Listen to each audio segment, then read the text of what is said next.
Class 12 के प्यारे विद्यार्थी ध्यान दें, अब घबराने की बिल्कुल दिक्कत नहीं, क्योंकि जिस घड़ी का आपको बेसब्री से इंतजार था साथियों, वो घड़ी आपकी आ चुकी है। यदि वास्तव में आपको क्लास 12 इतिहास के पेपर में 80 में से 80 चाहिए या 80 में से 70-50 नंबर चाहिए, तो इस पेपर को आप याद करके जरूर जाइएगा। क्लियर, पूरा सोल्यूशन A to Z चीजें मैंने इसमें लिखी हुई है, क्योंकि आगे से प्राप्त हुआ मुझे भी। क्लियर है, तुम देखिएगा, भारत के सबसे प्राचीनतम सिक्के किस नाम से जाने जाते हैं? जो पहले के सिक्के वो किस नाम से जाना जाता था? आहत के नाम से, है ना। गौतम बुद्ध का जन्म कहाँ हुआ था? तो लुबनी गांव में हुआ था। किताब उल हिंद नामक ग्रंथ की रचना किसने की? तो अलबुर्नी ने की थी। हड़प्पा सभ्यता का पूजनीय पशु है, तो पहले जो हड़प्पा सभ्यता थी उसमें कौन सा पशु पूजा जाता था? हिरन, है ना। अकबरनामा किस भाषा में लिखा गया? फारसी। देखो टाइम कम है इसलिए थोड़ी जल्दी बता रहा हूँ, और कम टाइम में आपको पूरी जानकारी प्राप्त कराने की गारंटी लेता हूँ, और समझ समझ कर क्वेश्चन करिएगा जिससे कि आपको यहाँ पर याद रहे। क्लियर है। 1930। पाटलिपुत्र किस साम्राज्य की राजधानी है? तो मगध की। रिक्त स्थान, विजयनगर की स्थापना ने की थी? तो हरिहर और बुक्सा में। भारत देश 1947 ईस्वी को स्वतंत्र हुआ, तो 15 अगस्त 1947 को भारत स्वतंत्र हुआ था। हिंदुओं के देवता भगवान जगन्नाथ का मंदिर कहाँ पर है? पुरी। महावीर स्वामी जैन थे, वो 24वें तीर्थंकर थे। इनसे जो पहले थे वो 23वें तीर्थंकर थे, और ये 24वें तीर्थंकर बने। कौन? महावीर स्वामी जैन। अकबर आ जाएगा। अल्बर्नी गजनी के सुल्तान मोहम्मद गजनी के साथ भारत आया था। मोहनजोदड़ो की खोज रकलदास बनर्जी ने की थी। क्लियर, तो इसका अच्छे से स्क्रीनशॉट ले लीजिए। और नाइन्थ क्लास से लेकर 12th क्लास के पेपर इस चैनल पर डर रहे।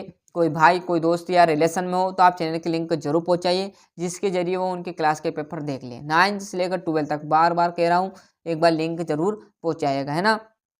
सही जोड़िए। इब्बतूता रियाल आ जाएगा। कृष्णदेव जो राय है वो तुल्लभ वंश के थे। बाबर मुगल साम्राज्य की स्थापना।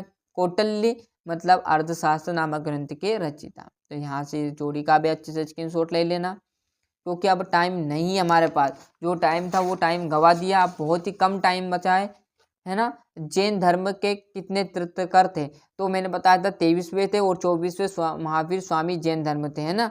तो 24वें वे थे। तो पहाड़िया लोग किस प्रकार की खेती करती है? तो झूम खेती करते हैं।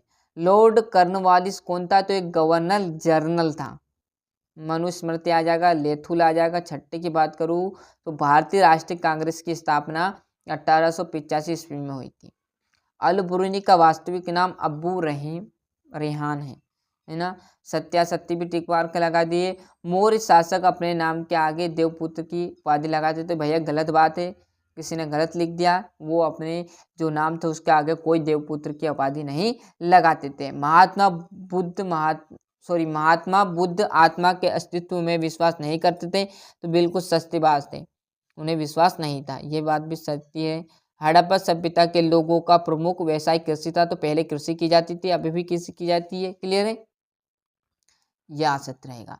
और छठे क्वेश्चन से आपके 2-2 नंबर के। हड़प्पा सभ्यता के लोग को शिल्पकारियों के नाम लिखिए। अब इन क्वेश्चनों का आंसर मेरे पास प्रोवाइड नहीं है, क्योंकि अब इतने क्वेश्चन का मैं प्रोवाइड कराऊंगा तो अगले पेपर भी रह जाएंगे, और साथ ही ये पेपर भी रह जाएगा आपका। क्लियर, प्रश्न बताते बताते आपका पेपर हट जाएगा, पर प्रश्न खत्म नहीं होंगे। क्लियर है, क्योंकि मैं यहाँ पर प्रश्न छठा समझाऊंगा फिर लिखूंगा, तो टाइम ज़्यादा लगेगा। इतना टाइम है नहीं हमारे पास, तो आप किस तरह से जो प्रश्न आपको याद है उन प्रश्नों को कर लीजिए। बाकी पास लायक तो मैंने आपको बता ही दिया।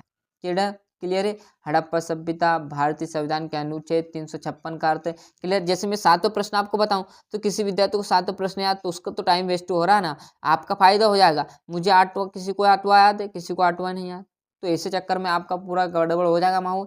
इसलिए इससे बेटर यह है कि आप किस तरह से जो प्रश्न याद है वो कर लीजिए, वो नहीं हो रहा है तो थोड़ा बहुत कर आप किस तरह से सारे प्रश्न देख लेना, है ना। बताने का काम था हमारा, बता दिया। बाकी आपके हाथों में जितना आपसे हो सके।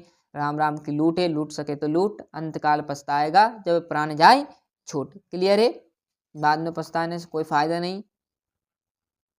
थोड़ा सा ब्लर मारा तो आप क्वालिटी लो हो तो क्वालिटी बढ़ा लीजिए, फ्री स्क्रीनशॉट ले लीजिए, है ना।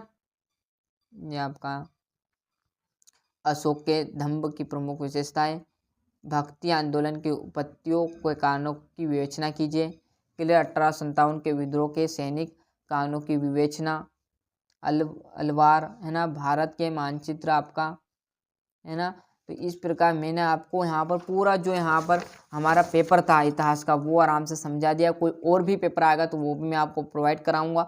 आप तो वीडियो में बस लास्ट तक बने रहिएगा और अधिक से अधिक जानकारी इस चैनल से आपको मिलेगी। और चाहे वो अर्धवार्षिक में हो चाहे वार्षिक, मतलब भरपूर तैयारी आपकी इस चैनल से करा दी जाएगी।